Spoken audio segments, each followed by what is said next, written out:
Hey guys, welcome back. So I wanted to do a real quick video update for you on the truck. I got the fenders all bolted together on Saturday or Sunday, I forget which day it was.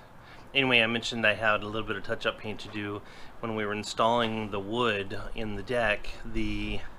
Some of the wood touched the frame on it, and it burned through the paint. So I have to fix that. So I thought, I have to lift. Look at this. I don't know if you can see it, but something's wrong with my dog. Riley. Anyway, the airbags deflate after it sits for a while, so I have to start the truck up and get the bags inflated so I can get clearance on the. I'm also touching up a couple spots on the bumper.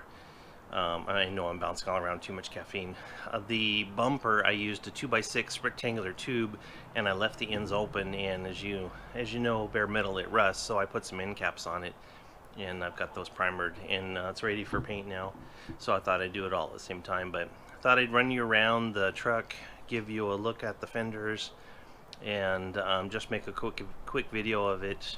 I didn't get it under the carport like I had hoped to, so that's this weekend's job. I want to install the gauges and then check on the level of the refrigerant for the air conditioning. So let me run you around. Here's a nice side shot. I had the fenders painted the same color as the truck just to break up the color on the bed and the frame. It's all black, so I've got a aluminum box that goes over the top of the batteries, but it just kind of breaks it up, and I think it looks really well. And then I've got you can't see it because the truck's lower in the back, but it's a 3.5 inch mud flap along the bottom there, just to keep rocks off the bumper, just trying to catch whatever it can. And then I have to make a bracket for the mud flap on the front, because the front tires are going to do the same thing. So just kind of a little preventive thing. It'll spit gravel over its fenders. So let me walk around the other side. Here's my broken dog. I have not put the end caps on the bumpers yet. Just there's 2 bolts, one on the top, one on the bottom, and they go on real quick, but I just haven't done it because I knew I was going to get into the air conditioning, and it's easier to get to the engine without the end cap on. But there's another shot of it there on the front. And you can kind of see the glow of the wood. The wood is Alaskan yellow cedar. It just looks really nice. I didn't burn it as heavy as I did on the wood on the flatbed. And you can see it's kind of dried, so it has dulled down a little bit compared to when it was wet, where it was all glossy. But like I mentioned, I might go back to a polyurethane or something in the next spring. So that's it there. So, and then you can see the white primer on the bumper. I'm gonna hit that here in a little bit, and then I've scuffed up the back just to put a nice layer on it. And then you can see where some of it burned through, but I'll take care of that. And then I've got the toolbox mounted in the back as well. So it's bolted on the bottom and on the front side there. So that's all ready to go. So let me see if I can do this without get the lawnmowers going. But it's a nice wide fender. I think they're 21 inches wide, 23 inches wide, I forget. But it covers both sides of obviously both tires. So then you can see the end cap I put on, just to keep the water out and to keep it from rusting on the inside. So, and then the same thing there.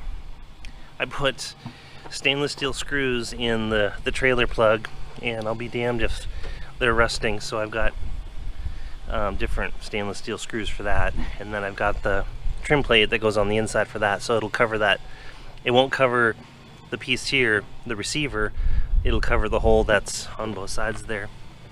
So I was just trying to make it enclosed. And then what else? That's, for the most part, that's it. Let me see if I can start this up for you and see if it starts real easy again. Go look at the keys.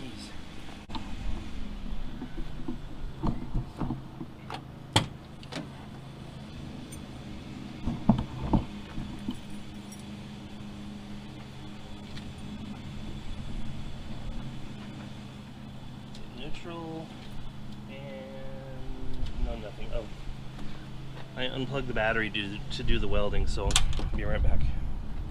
Alright, battery is connected. Let's try this again. I know it's in neutral.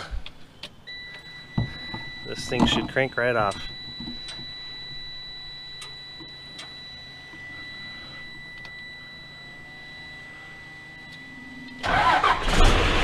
Like it always did.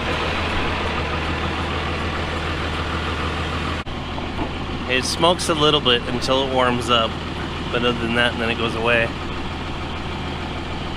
I don't know if that's a cold start circuit or it's always done that since I've had it. Yeah, it's getting less already, so I guess that's just typical of. Just starts like a typical Cummins. Might be showing my bias towards them, but I just don't understand the sound of the Ford and the GMs. I love the sounds of these things. So anyway, let me inflate some airbags.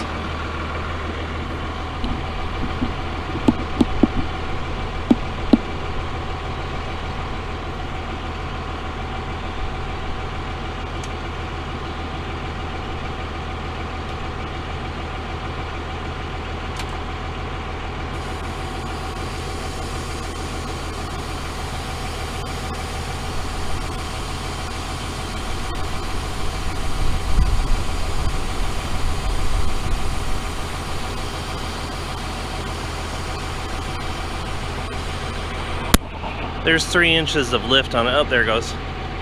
There's 3 inches of lift on it. So that gives it a lot more room under it. Now I can work with the paint. So that's all I got for this one. So I'll do another update over the weekend. I get some more stuff done to it. And got a road trip coming up, so that should be exciting. So the list of to-do stuff is getting shorter in a hurry. And anyway, I'll go over more into that in the next couple films. But anyway, appreciate you guys watching. I'll get another video posted as soon as I can. Thanks.